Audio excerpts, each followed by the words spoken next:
नमस्कार, महाविजनमध्ये आपलं स्वागत आहे। डॉक्टर बाबासाहेब आंबेडकर जयंतीचा उत्सव राज्यभर पाहायला मिळाला। अनेक महत्त्वाचे उपक्रम या आठवड्यात घडले। त्यातल्या काही महत्त्वाच्या घडामोडींचा आढावा आपण महाविजनच्या या एपिसोडमध्ये घेणार आहोत। नमस्कार, मी देवयानी आणि तुम्ही बघताय मुंबई तक। आधी नजर टाकूयात हेडलाईन्सवर। महामानव भारतरत्न डॉक्टर बाबासाहेब आंबेडकरांची 135वी जयंती उत्साहात साजरी करण्यात आली। राज्यपाल, मुख्यमंत्री, उपमुख्यमंत्र्यांनी अभिवादन केलं। महिला अधिकाऱ्यांचं पहिलं मराठी साहित्य संमेलन दिल्लीत पार पडलं। मुख्यमंत्र्यांनी मराठी भाषेची समृद्धी विशद केली। ज्योती सावित्री जिल्हा परिषद शाळेचं उद्घाटन मुख्यमंत्र्यांनी केलं। ज्युनियर केजी ते इयत्ता 12वी पर्यंत सीबीएसई पॅटर्न असलेली राज्यातली ही पहिली झेडपीची शाळा आहे। नायक आणि अर्जुन टीबीएमचा शुभारंभ करण्यात आला। ठाणे बोरिवली प्रवासाचं अंतर आता फक्त 15 मिनिटांवर येणार।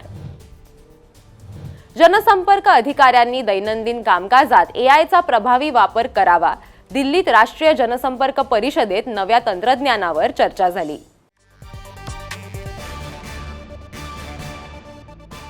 पहिली बातमी आहे उत्साहात साजऱ्या झालेल्या आंबेडकर जयंती संदर्भातली। डॉक्टर बाबासाहेब आंबेडकरांची 135वी जयंती राज्यभरात उत्साहानं साजरी करण्यात आली। जयंतीनिमित्त राज्यपाल, मुख्यमंत्री, उपमुख्यमंत्र्यांच्या प्रमुख उपस्थितीत अभिवादन कार्यक्रमाचं आयोजन दादरच्या चैत्यभूमीवर करण्यात आलं। यावेळी जागतिक अर्थव्यवस्थेत भारतरत्न डॉक्टर बाबासाहेब आंबेडकरांचे विचार महत्त्वाचे असल्याचं सांगत मुख्यमंत्र्यांनी त्यांच्या विचारांचा जागर केला। आपण नेहमी असं म्हणतो की आज भारत प्रगती करतोय, त्याचं एकमेव कारण भारताला मिळालेलं संविधान जे जगातलं सर्वोत्तम संविधान आहे असं आपण निश्चितपणे म्हणू शकतो। आपल्या संविधानाने आपली अर्थव्यवस्था उभी केली आहे आणि म्हणूनच आता आपण जगातली तिसरी अर्थव्यवस्था होतो आणि लवकरच दुसरी आणि पहिल्याकडे आपण वाटचाल करू आणि त्याची दिशा देणारं आपलं संविधान आणि ते संविधान लिहिणारे भारतरत्न डॉक्टर बाबासाहेब आंबेडकर आहेत। डॉक्टर बाबासाहेब आंबेडकर माणुसकीचे शिल्पकार होते असं यावेळी उपमुख्यमंत्री एकनाथ शिंदे म्हणालेत। तर आंबेडकर जयंती ही बाबासाहेबांप्रती कृतज्ञता व्यक्त करण्याचा आणि त्यांच्या विचारांचं स्मरण करण्याचा दिवस आहे असं सुद्धा उपमुख्यमंत्री सुनेत्रा पवारांनी म्हटलंय। सभापती राम शिंदे, मंत्री छगन भुजबळ, मंत्री आशिष शेलार, मंत्री मंगलप्रभात लोढा, मंत्री संजय राठोड, मंत्री संजय शिरसाट, विधानसभा उपाध्यक्ष अण्णा बनसोडेंसह लोकप्रतिनिधी आणि अधिकारी मोठ्या संख्येने उपस्थित होते। नवी दिल्लीमध्ये महिला शासकीय अधिकाऱ्यांचं पहिलं अखिल भारतीय मराठी साहित्य संमेलन पार पडलं। मुख्यमंत्री देवेंद्र फडणवीसांनी या साहित्य संमेलनाचं उद्घाटन केलं। नवी दिल्लीतील महाराष्ट्र सदनात हे संमेलन झालं। संमेलनाच्या मुख्य समारंभ स्थळाला छत्रपती महाराणी ताराराणी दालन नाव देण्यात आलंय। देशभरातील महिला अधिकारी साहित्यिकांपुढे बोलताना मुख्यमंत्री फडणवीसांनी मराठी भाषेची समृद्धी विशद केली। भारतातल्या किंवा जगातल्या कोणत्याही भाषेमध्ये होणाऱ्या साहित्य संमेलनांपेक्षा मराठीत होणारी संमेलनं ही सर्वाधिक आहेत। चक्रधर स्वामी, ज्ञानेश्वर माऊलींचा वारसा असणाऱ्या महाराष्ट्रामध्ये महिलांनी साहित्य निर्मिती अखंड सुरू ठेवावी असं आवाहन त्यांनी यावेळी केलं। मराठी भाषा विभाग, महाराष्ट्र सदन नवी दिल्ली यांच्या सहकार्यानं सरद संस्था पुणे यांनी या 2 दिवसांच्या साहित्य संमेलनाचं आयोजन केलं होतं।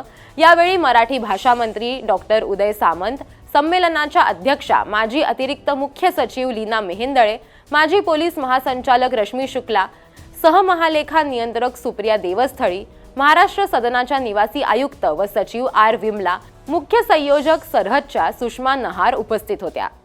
2 दिवसांच्या या संमेलनात वेगवेगळी चर्चासत्र, काव्य संमेलन, पुस्तक प्रकाशनं तसंच मान्यवरांचा सत्कार करण्यात आला। महात्मा फुलेंच्या द्विशताब्दी जयंती वर्षानिमित्त त्यांचं मूळ गाव असलेल्या खानवडीमध्ये पुणे जिल्हा परिषदेकडून उभारण्यात आलेल्या ज्योती सावित्री जिल्हा परिषद शाळेचं उद्घाटन मुख्यमंत्र्यांनी केलं। महात्मा फुलेंच्या गावात उभारलेली ही अत्याधुनिक शाळा म्हणजे द्विशताब्दी वर्षाची सर्वात योग्य सुरुवात आहे। सीबीएसई पॅटर्नवरील इयत्ता 1ली ते 12वी पर्यंतची ही राज्यातली पहिली जिल्हा परिषद शाळा आहे। पंतप्रधान नरेंद्र मोदींनी महिलांना लोकसभा व विधानसभेत 33% आरक्षण देण्याचा निर्णय घेतला असून तो महात्मा फुले यांच्या स्त्री शिक्षण व महिला सक्षमीकरणाच्या विचारांना अनुरूप असून त्यांना खरी आदरांजली असल्याचं मुख्यमंत्री यावेळी म्हणालेत. कार्यक्रमाला मंत्री छगन भुजबळ, मंत्री जयकुमार गोरे, मंत्री चंद्रकांत पाटील, मंत्री दादाजी भुसे, मंत्री दत्तात्रय भरणे, मंत्री अतुल सावे, मंत्री मंगलप्रभात लोढा, मंत्री अदिती तटकरे, राज्यमंत्री योगेश कदम उपस्थित होते.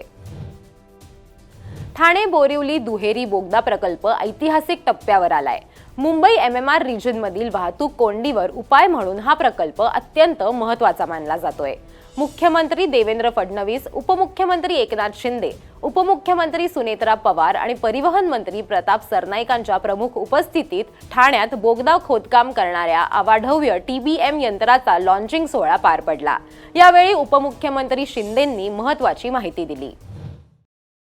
अतिशय सुरक्षित असा 3 लेनचा हा डबल ट्विन टनेल या ठिकाणी होतोय. हे खऱ्या अर्थाने ईस्टर्न आणि वेस्टर्न ला जोडणारा हा मोठा दुवा ठरणार आहे आणि याच्यामध्ये सर्व सुरक्षित यंत्रणांचा पुरेपूर या ठिकाणी वापर केलेला आहे. त्यामुळे कुठल्याही प्रकारचा धोका या भुयारी मार्गामध्ये असणार नाहीये.